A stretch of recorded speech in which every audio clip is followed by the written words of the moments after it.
Vierge à 20 ans, elle a été forcée d'épouser un général sans âme. Avant de commencer la vidéo, n'oubliez pas d'aimer la vidéo et de vous abonner à la chaîne pour suivre les prochaines histoires. La pluie battait sur les fenêtres du manoir Moreau quand Isabella fut appelée au bureau de son père. Son cœur battait fort, comme si elle sentait déjà la tempête qui arrivait. Pierre Moreau, homme autrefois respecté, semblait désormais diminué, consumé par ses propres dettes. Ses yeux évitèrent les siens tandis qu'il parlait, « Vous épouserez le général Victor Lancaster ». Les mots ont été un coup dur. Isabella sentit l'air s'échapper de ses poumons. Tout le monde connaissait le général Lancaster, l'homme froid et impitoyable qui ne connaissait pas le sens du mot clémence. Il ne cherchait pas une épouse, il a acheté une affaire. Et elle en était le prix. Le jour du mariage, la robe blanche ressemblait à un drap mortuaire.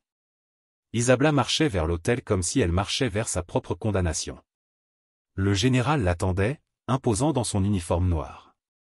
Son regard gris était inexpressif, comme si elle n'était rien de plus qu'un détail insignifiant. Le baiser scellant le mariage était sec, sans aucune trace d'émotion.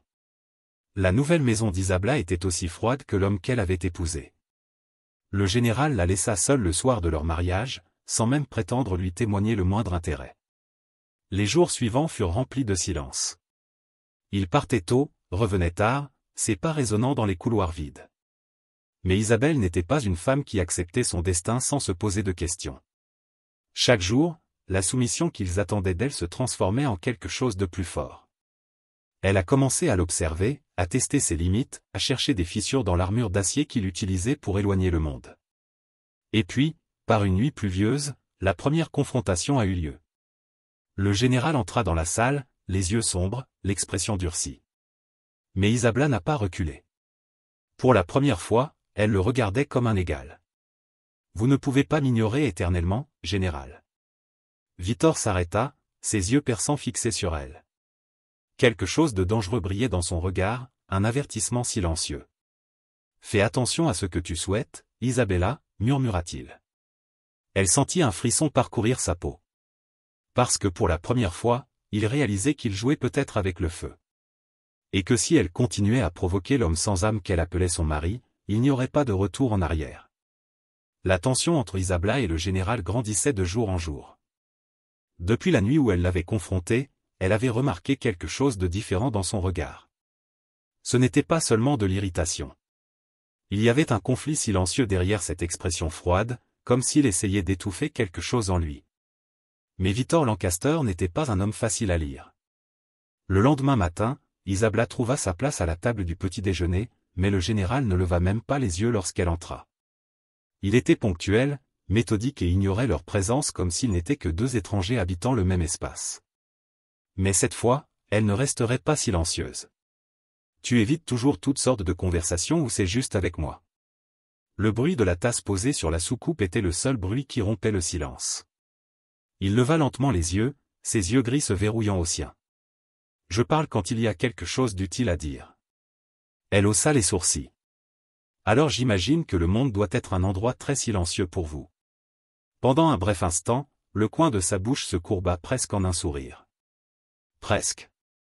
Mais, comme toujours, il se leva et quitta la table sans donner aucune réponse. Cette nuit-là, alors qu'Isabelle se réfugiait dans la bibliothèque, un des domestiques se précipita à l'intérieur. « Madame, le général est blessé. » Elle se leva immédiatement, le cœur battant la chamade. Lorsqu'elle le trouva dans le hall principal, il était assis dans un fauteuil, pressant un tissu contre son épaule ensanglantée. Son uniforme noir était déchiré, sa peau marquée par une profonde coupure. Ce qui s'est passé ? Sa voix était plus inquiète qu'il ne l'avait prévu. Victor la regarda avec désintérêt. Juste un incident. Rien qui devrait vous inquiéter. Mais Isabelle était déjà à genoux à côté de lui, ramassant la bassine d'aucun serviteur avait apportée. Sans demander la permission, il retira le tissu ensanglanté et commença à nettoyer la plaie. « Tu as l'habitude de donner des ordres, mais ça ne veut pas dire que je vais obéir. » Il la regardait en silence, la mâchoire serrée comme s'il ne pouvait pas supporter qu'on prenne soin de lui. Quand elle eut fini, elle leva les yeux pour rencontrer son regard, plus intense que jamais. « Pourquoi fais-tu ça ?» murmura-t-il. « Parce que, peu importe à quel point tu essaies de te cacher derrière cette froideur, tu es toujours un homme de chair et de sang. Elle s'attendait à ce qu'il s'éloigne. Qu'il l'ignorerait comme il l'avait toujours fait. Mais au lieu de cela, le général lui attrapa le poignet, sa main rugueuse et chaude contre sa peau. La proximité entre les deux était presque étouffante. « Sois prudente, Isabella », prévint-il d'une voix basse et sombre. Elle déglutit difficilement. Mais au lieu de reculer, elle soutint son regard. « Et si je ne veux pas faire attention ?» Les yeux de Victor brillèrent de quelque chose de dangereux. Quelque chose qu'il essayait de contrôler. Mais Isabella sentait que, tôt ou tard, cette barrière entre eux serait brisée. Et une fois que cela se produirait, il n'y aurait plus de retour en arrière.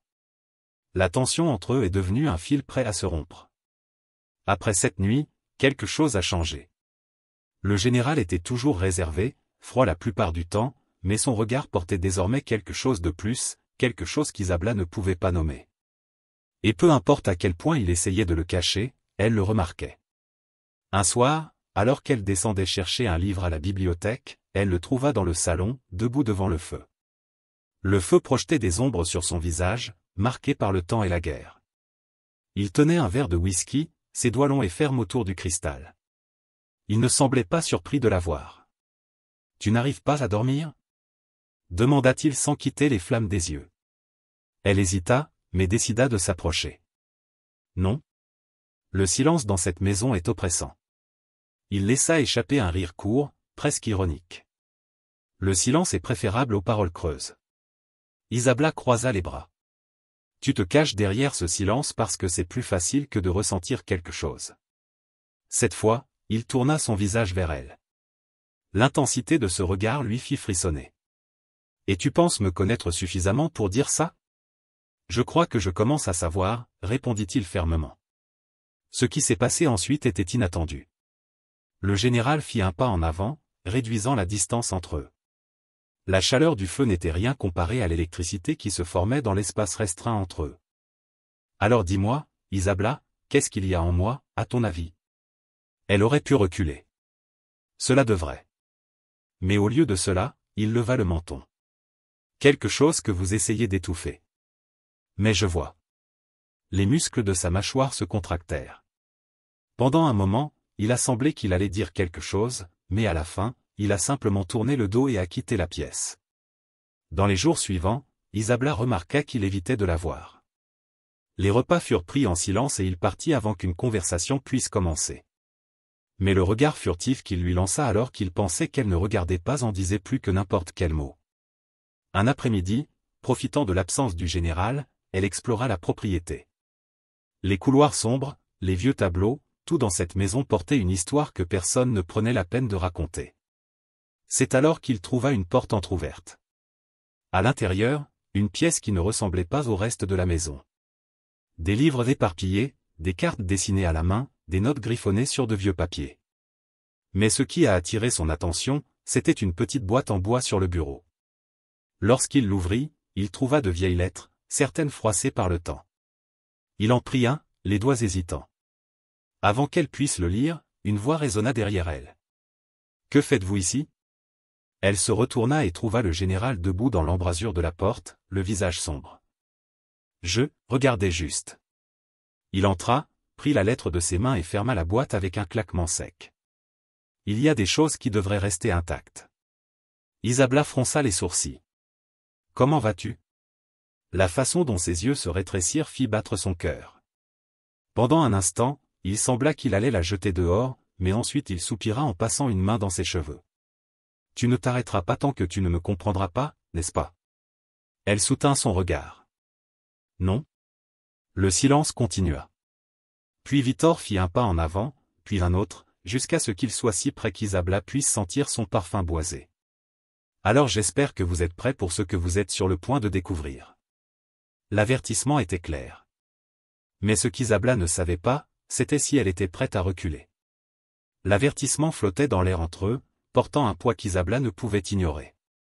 Mais au lieu de reculer, elle resta immobile, le défiant silencieusement. Victor tenait fermement la boîte avant de la mettre dans un tiroir et de la verrouiller. « Tu ne comprends pas ce que tu demandes, Isabella, dit-il d'une voix basse et sombre. Elle croisa les bras, soutenant le regard intense du général. peut-être que je comprends mieux que tu ne le penses. Pendant un instant, il sembla sur le point de dire quelque chose de plus, mais il se retourna et quitta la pièce, la laissant seule avec ses pensées. Dans les jours suivants, Isabella remarqua que le général était agité. Son attitude méthodique restait la même, mais il y avait quelque chose dans sa posture, un durcissement dans son regard, un soupçon d'hésitation alors qu'elle s'approchait. Il combattait quelque chose en lui-même, et elle savait que cela avait à voir avec elle. Cette nuit-là, une tempête éclata sur la propriété. Le tonnerre faisait trembler les vitres et la pluie s'abattait furieusement sur le toit. Isabella était dans le couloir lorsqu'elle vit la porte du bureau du général entr'ouverte. Le feu dans la cheminée éclairait l'espace, projetant des ombres sur les murs. Elle entra lentement, s'attendant à trouver Victor absorbé par des papiers ou des cartes, mais il se tenait près de la fenêtre, une bouteille de whisky à la main. Ses larges épaules étaient tendues et la façon dont il tenait son verre trahissait un tourbillon de pensées. « Si tu es venu pour me provoquer, retourne dans ta chambre, dit-il sans se retourner. Isabella ignora l'avertissement et s'approcha. « Je ne suis pas venu pour provoquer. Je voulais juste savoir si tu allais bien. » Il rit, un son bref et sans humour. « Un homme comme moi n'a pas le luxe d'être en bonne santé. » Elle se tenait à côté de lui, regardant la tempête dehors. Pendant un moment, ils restèrent silencieux, seul le bruit de la pluie remplissant l'espace entre eux. Puis il parla à nouveau, sa voix plus basse cette fois. « Il y a des choses que tu ne sais pas sur moi, Isabella. Des choses qui feraient fuir n'importe quelle personne sensée. » Elle le regarda, étudiant son visage ridé, la dureté sculptée par le temps et la guerre. « Je ne suis pas n'importe qui. » Il se tourna vers elle et, pour la première fois, Isabella vit quelque chose de différent dans son regard. Ce n'était pas seulement de la froideur ou du contrôle. C'était un conflit intérieur, un désir qu'il avait essayé d'enterrer, mais qui émergeait maintenant, féroce et incontrôlable. Avant qu'elle ne puisse réfléchir à ce qu'elle faisait, elle tendit la main et toucha son visage. Victor ne bougea pas. Au contraire, sa respiration devint plus lourde et ses yeux se fixèrent sur les siens comme s'il menait la plus grande bataille de sa vie. Puis, dans un mouvement brusque, il lui saisit le poignet, ses doigts chauds contre sa peau glacée. « Tu ne sais pas ce que tu fais, murmura-t-il, comme pour essayer de la convaincre. Et si je le savais ? Son regard s'assombrit et, pendant un instant, le silence sembla hurler entre eux. Mais au lieu de céder, Victor lâcha sa main et fit un pas en arrière. « Va dans ta chambre, Isabella. » Elle savait, à ce moment-là, qu'il se retenait. Mais combien de temps pourrait-il résister ? L'atmosphère entre eux n'a jamais été aussi tendue. Isabella retourna dans sa chambre cette nuit-là, mais la pensée de Victor, de sa résistance fragile, ne la laissa pas en paix. Il la voyait comme une menace, non pas parce qu'elle pouvait lui faire du mal, mais parce qu'elle était trop proche de quelque chose qu'il essayait de cacher. Le lendemain matin, elle s'attendait au silence habituel à la table du petit déjeuner, mais à sa grande surprise, le général était déjà là. Ses yeux gris se posèrent sur elle, l'étudiant pendant un bref instant avant de détourner le regard. « J'ai besoin que tu sois prête pour midi, » dit-il, sa voix aussi ferme que jamais. Isabella haussa les sourcils. « Pourquoi ?» Il n'a pas répondu immédiatement. Il a juste pris une autre gorgée de café avant de se lever. « Tu m'accompagneras en ville. » Elle aurait dû être surprise, mais au lieu de cela, elle ressentit une satisfaction tranquille. Il cédait, même s'il ne l'admettait pas. Au moment du départ, la voiture empruntait une route sinueuse en direction du village voisin. Pendant le voyage, Victor est resté silencieux, mais sa posture était tendue. « Il y a quelque chose qui ne va pas ?» demanda-t-elle, brisant le silence. Il hésita avant de répondre. « Il y a toujours quelque chose qui ne va pas dans ce monde. » Isabella observait son profil, la ligne rigide de sa mâchoire, son regard tourné au-delà de la fenêtre. Il portait un poids invisible, quelque chose qui le maintenait toujours au bord de l'abîme. À leur arrivée, Victor l'emmena chez un tailleur renommé. Les domestiques de l'établissement l'entouraient, la mesuraient et lui suggéraient des tissus. « Pourquoi fais-tu ça ?» demanda-t-elle, méfiante. Le général croisa les bras. « Tu es ma femme. Ton apparence me reflète. » Elle aurait dû se sentir en colère face à sa réponse, mais il y avait quelque chose derrière ces mots, quelque chose qu'il essayait de cacher sous ce masque de froideur. De retour au domaine, Isabella s'éloigna dans les jardins au crépuscule. Le vent frais apportait un certain soulagement au tourbillon de pensées dans son esprit. Mais il ne lui a pas fallu longtemps pour se rendre compte qu'elle n'était pas seule. Victor était là, appuyé contre l'une des colonnes de pierre, la regardant. « Pourquoi insistes-tu pour me défier ?» demanda-t-il d'une voix basse mais intense. Elle fit un pas en avant. « Parce que je vois quelque chose en toi que personne d'autre ne voit. » Il a ri, mais il n'y avait aucune trace d'humour dans ce son.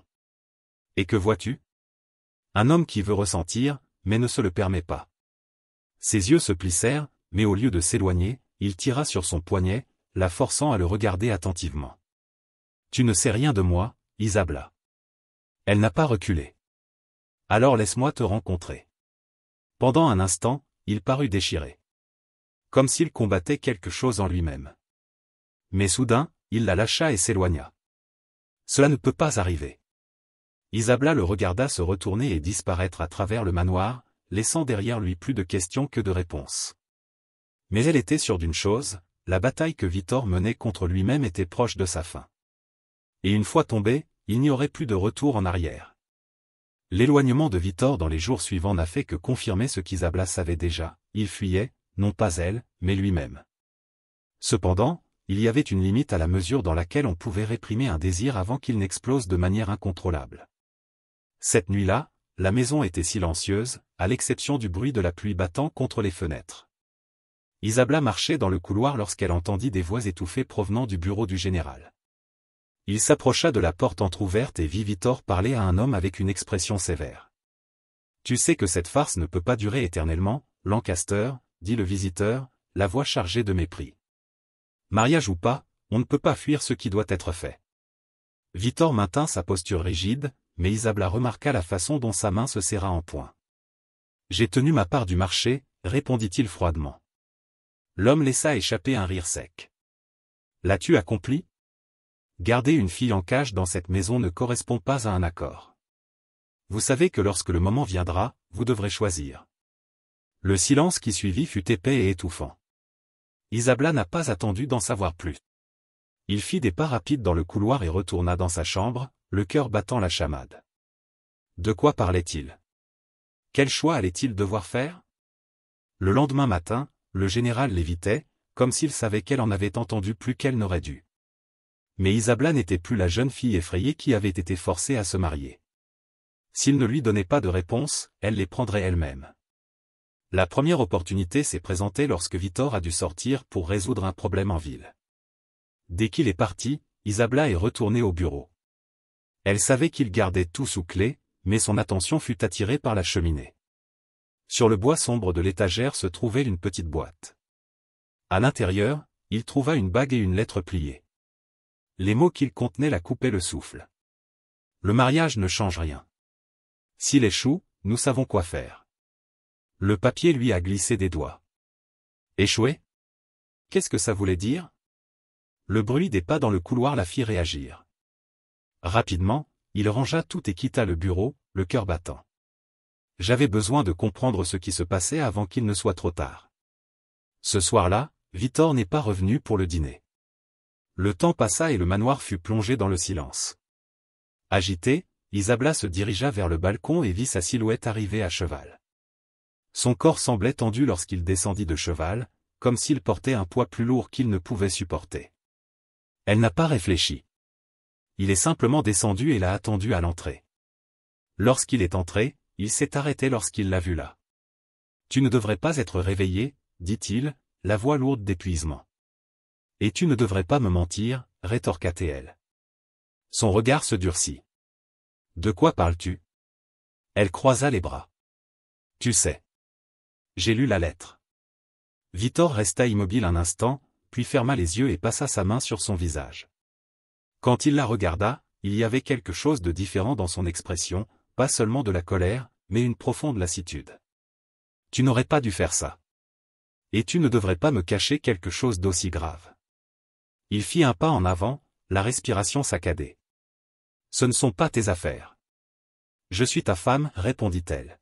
« Que cela me plaise ou non, je suis impliqué dans cette affaire. » Ce qui s'est passé ensuite était inattendu. Victor lui attrapa le poignet et la tira près de lui. Ses yeux étaient sombres, remplis de quelque chose qui frôlait la fureur, mais il y avait plus que cela. « Tu veux des réponses ? murmura-t-il. Alors soyez prêts à affronter ceux qui les accompagnent. C'était un avertissement. Mais Isabla ne s'est pas éloignée.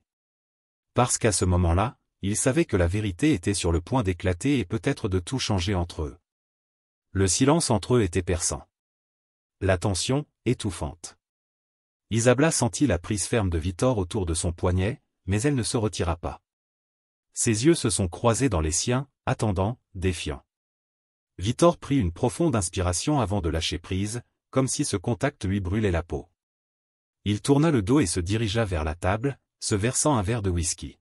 « Voulez-vous connaître la vérité » Sa voix était basse, presque un murmure. « Alors écoute attentivement, Isabla. » Elle croisa les bras, restant sur ses positions. « J'écoute. » Il fit tourner le liquide dans le verre avant de la regarder à nouveau. « Ce mariage n'a jamais été à propos de toi. » Les mots frappèrent Isabla comme un coup. « Je le savais déjà, » répondit-il en maintenant sa posture. « Mais je veux comprendre pourquoi. » Victor posa ses mains sur la table, ses muscles tendus. « Je suis un homme de guerre. Je me suis fait des ennemis tout au long de ma vie. Et ceux qui me détestent voulaient trouver un moyen de me contrôler. » Elle déglutit difficilement. « Votre mariage avec moi était-il une forme de contrôle ?» Il a ri, mais il n'y avait aucune trace d'humour dans son rire. C'était une façon de me piéger. Un accord voilé. J'accepterais cette alliance et en échange ma vie ne serait pas en danger. Le cœur d'Isabla battait fort contre sa poitrine. Et si tu échoues ? Son regard s'assombrit. Alors je meurs. Le poids de ces mots s'abattit sur elle avec une force écrasante. Soudain, tout prit un sens, le contrôle, la froideur, la peur silencieuse dans ses yeux. Victor Lancaster n'était pas seulement un homme endurci par la guerre. Il était prisonnier de ses propres choix. Elle prit une profonde inspiration. Alors, que se passe-t-il maintenant ? Il but le reste du whisky et jeta le verre sur la table. Maintenant, je décide si je vais continuer à être leur marionnette ou si je vais mettre un terme à tout cela. Cette réponse lui fit frissonner. Une fin, comment ? Il s'approcha lentement, sa présence dominant l'espace. Je ne sais pas, Isabla. Mais quoi qu'il arrive, tu ne peux pas être au milieu de tout ça. Elle savait ce qu'il voulait dire. Il essayait de la repousser, de se protéger de ce qu'il commençait à ressentir. Mais c'était trop tard. Cette nuit-là, Isabla n'a pas dormi. Ses mains tremblaient tandis qu'il se rappelait chaque mot, chaque regard rempli de quelque chose de non dit. Quelque chose qu'il refusait d'admettre, mais c'était là. Le lendemain matin, le manoir était plus calme que d'habitude. Victor n'était pas à la table basse, ni au bureau. Il a posé la question à l'un des employés et a reçu une réponse inquiétante. Le général est parti à l'aube. Il a dit qu'il résoudrait quelque chose d'important. Isabla sentait des papillons dans son estomac. Quelque chose n'allait pas. Sans réfléchir à deux fois, elle monta dans sa chambre et attrapa un manteau. S'il pensait pouvoir tout résoudre seul, il se trompait.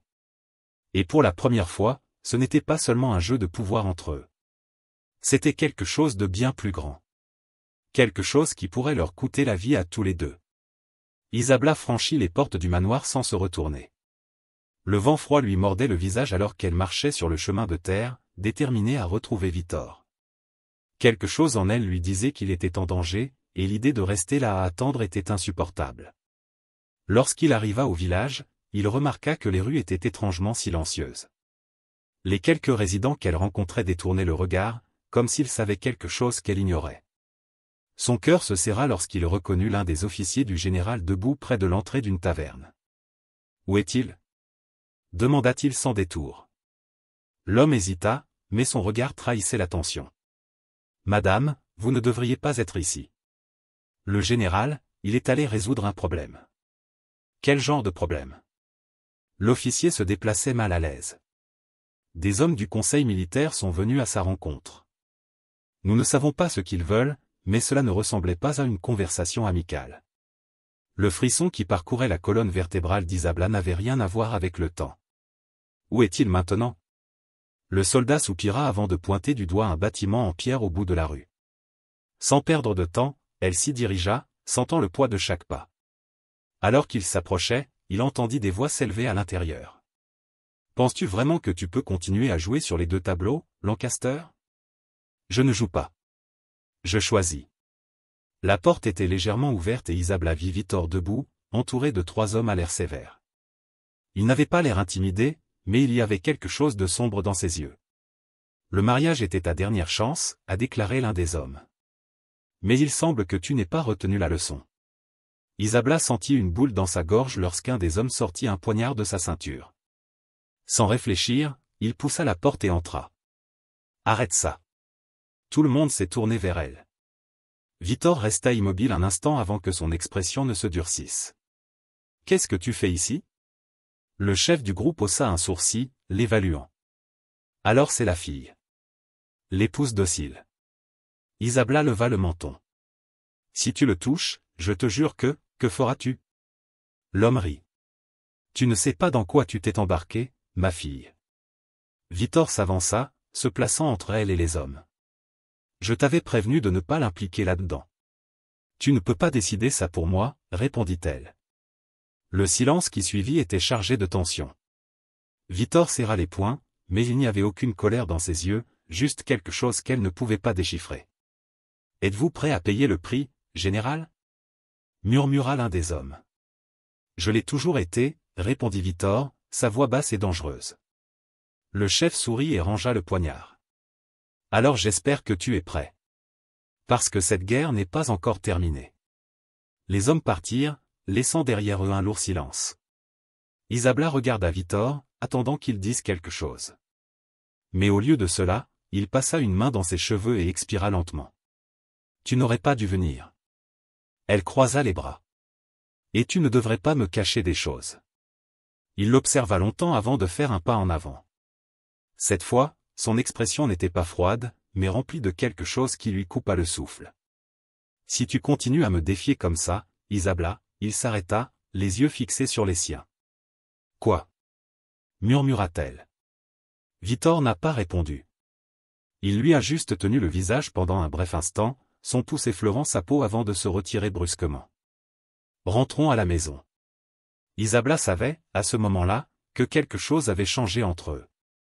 Et que, peu importe à quel point Victor essayait de prendre ses distances, il y avait une fine ligne entre la haine et le désir qu'il ne pouvait pas ignorer plus longtemps. Le chemin de retour vers le manoir était silencieux, mais rempli de tension. Victor chevauchait devant, raide, tandis qu'Isabella suivait de près, le cœur battant dans sa poitrine. Elle savait qu'il était furieux, mais elle savait aussi que derrière cette fureur se cachait quelque chose de plus. Quelque chose qu'il ne voulait pas admettre. Lorsqu'ils arrivèrent, Victor descendit de son cheval et se dirigea vers l'entrée sans même la regarder. Isabella se précipita en bas, ses pas résonnant sur le sol en pierre alors qu'elle le suivait à l'intérieur. « Tu ne vas rien dire ?» Sa voix brisa le silence. Il s'est arrêté, mais ne s'est pas retourné. « Que veux-tu que je dise ?» Elle traversa la pièce et s'arrêta à côté de lui. « Je veux que tu arrêtes d'agir comme si j'étais un enfant qui a besoin d'être protégé. » Victor rit, d'un rire sec et sans humour. « Tu ne comprends pas, Isabella. » Elle fit un pas en avant, le défiant. « Alors fais-moi comprendre. » Pendant un moment, il la fixa simplement. Puis, d'un mouvement rapide, il lui attrapa le poignet et la tira plus près de lui. « Vous voulez savoir ce qui se passe lorsque vous vous impliquez trop ? » Sa voix était basse, presque un grognement. « Tu deviens une cible. » Isabella sentit son souffle se bloquer dans sa gorge. La chaleur de sa peau contre la sienne réveilla quelque chose de dangereux en elle. « Alors apprends-moi à me battre, » murmura-t-il. Ses yeux brillaient d'une lueur entre frustration et désir. Ce n'est pas un jeu. Elle n'a pas reculé. Ça n'a jamais été le cas. Le silence qui suivit fut insupportable. Puis, sans prévenir, Victor la relâcha et lui tourna le dos. Demain à l'aube. Ne vous plaignez pas si vous le regrettez. Le lendemain, Isabella s'est réveillée avant le lever du soleil. Lorsqu'il descendit, il trouva Victor qui l'attendait déjà dehors, les bras croisés et l'expression indéchiffrable. « Il est encore temps d'abandonner, taquina-t-il. » Elle leva le menton. « Certainement pas. » Il lui a lancé une épée en bois. « Alors, commençons. » L'entraînement était intense. Vitor ne l'a pas pris à la légère et Isabla s'est vite rendu compte qu'apprendre à se battre n'était pas seulement une question de force, mais de stratégie. Chaque faux mouvement était corrigé par un regard froid et un ordre sec. Chaque coup était accueilli par un silence approbateur. À la fin, ses bras étaient douloureux, sa respiration était laborieuse, mais il y avait quelque chose en elle qui ne voulait pas s'éteindre, un feu grandissant, alimenté par leur proximité, par leurs contacts accidentels, par les regards qui en disaient plus que n'importe quel mot. Et Vitor le savait autant qu'elle. Cette nuit-là, assise au bord de son lit, Isabla réfléchissait à tout ce qui s'était passé. La menace des conseillers planait toujours sur eux, et quelque chose en elle lui disait que Vitor cachait encore plus de secrets. Il a décidé qu'il devait découvrir la vérité. Il a attendu que la maison s'endorme avant de quitter la pièce. Elle marchait pieds nus dans les couloirs sombres jusqu'au bureau de Vitor. La porte était verrouillée, mais elle avait appris à surveiller. Je savais où il gardait la clé. Avec une extrême prudence, il tourna la serrure et entra. La pièce était plongée dans l'obscurité, éclairée seulement par la faible lumière de la lune à travers la fenêtre. Isabla regarda autour d'elle sur les étagères, les cartes étalées sur la table, les lettres empilées. Jusqu'à ce qu'il voie une enveloppe différente des autres, scellée avec un blason inconnu. Les doigts tremblants, il ouvrit la lettre. Les mots écrits la lui retournaient l'estomac. Le temps presse. Soit tu fais ta part, soit tu seras condamné à mort. Le papier lui a glissé des doigts. Que cachait Vitor? Avant qu'il puisse penser à une réponse, il sentit un frisson lui parcourir l'échine. Je n'étais plus seul au bureau.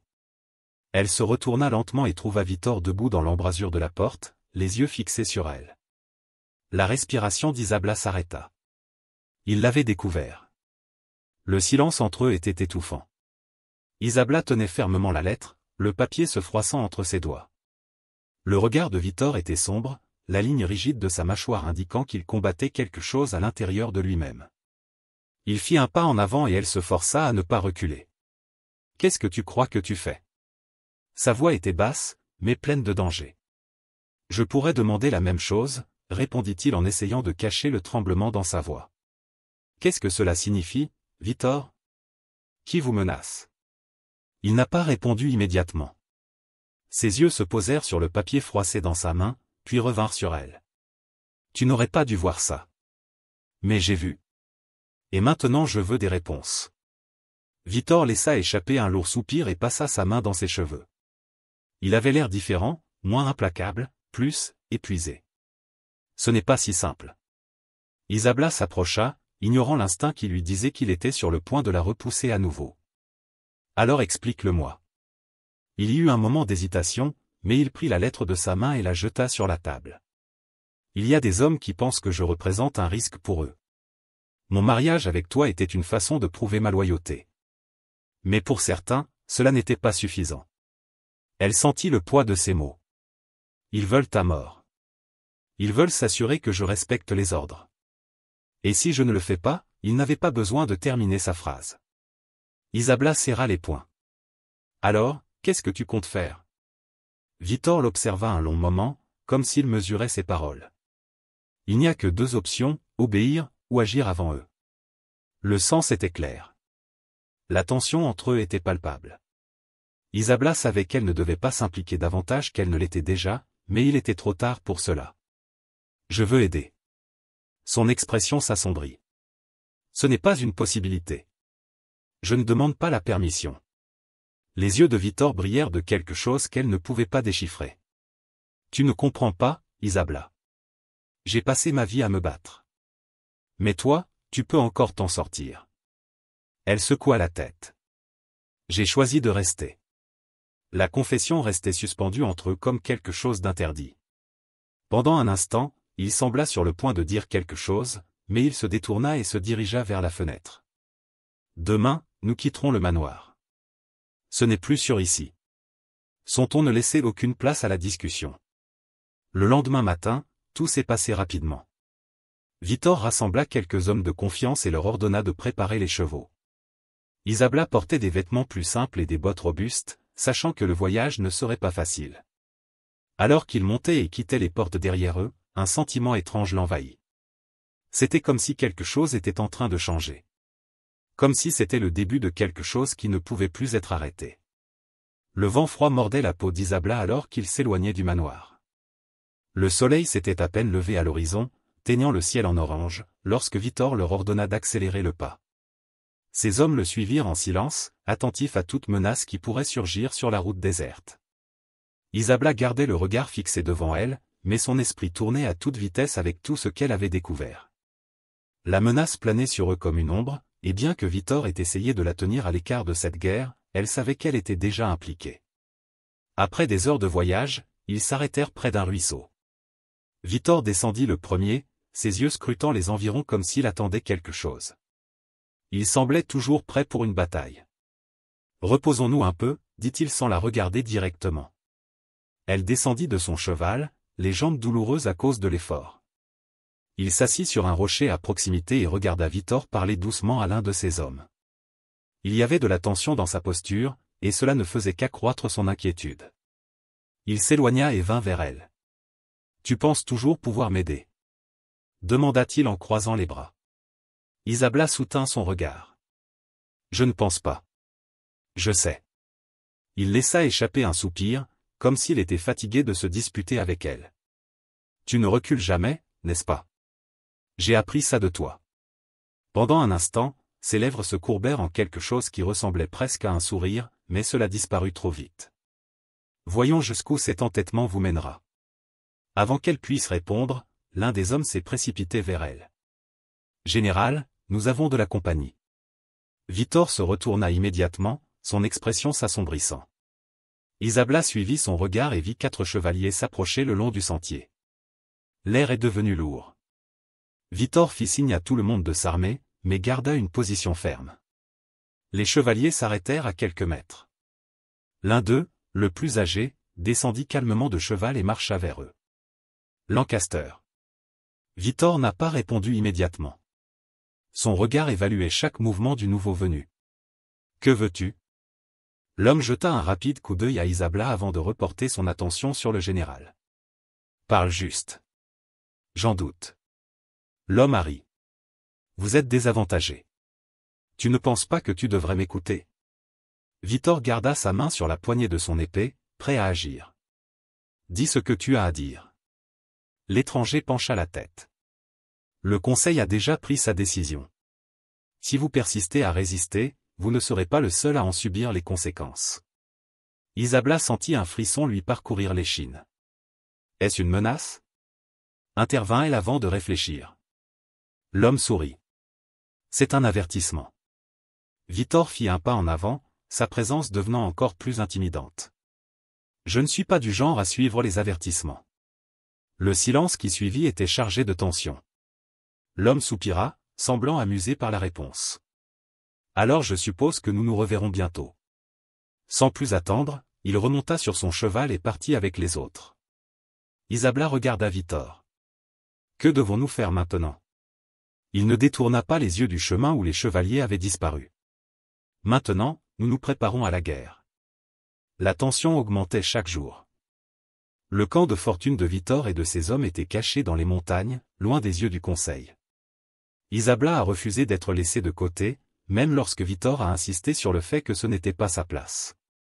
Mais elle avait franchi la ligne de la neutralité depuis longtemps. Pendant les nuits froides, elle surveillait le général. Il dormait peu, passait des heures à étudier des cartes et des stratégies, comme si chaque mouvement était une pièce essentielle dans un jeu de vie ou de mort. Mais Isabla a vu plus loin. J'ai vu l'homme qui portait le poids des décisions impossibles. Une nuit, elle s'est approchée de la table où il examinait des documents. Tu ne peux pas lutter seul contre ça. Il leva les yeux. J'ai mené des batailles pires. Mais tu n'as jamais eu personne à tes côtés, répondit-elle. Il resta silencieux un instant. Puis sa main glissa sur la table, tenant la sienne.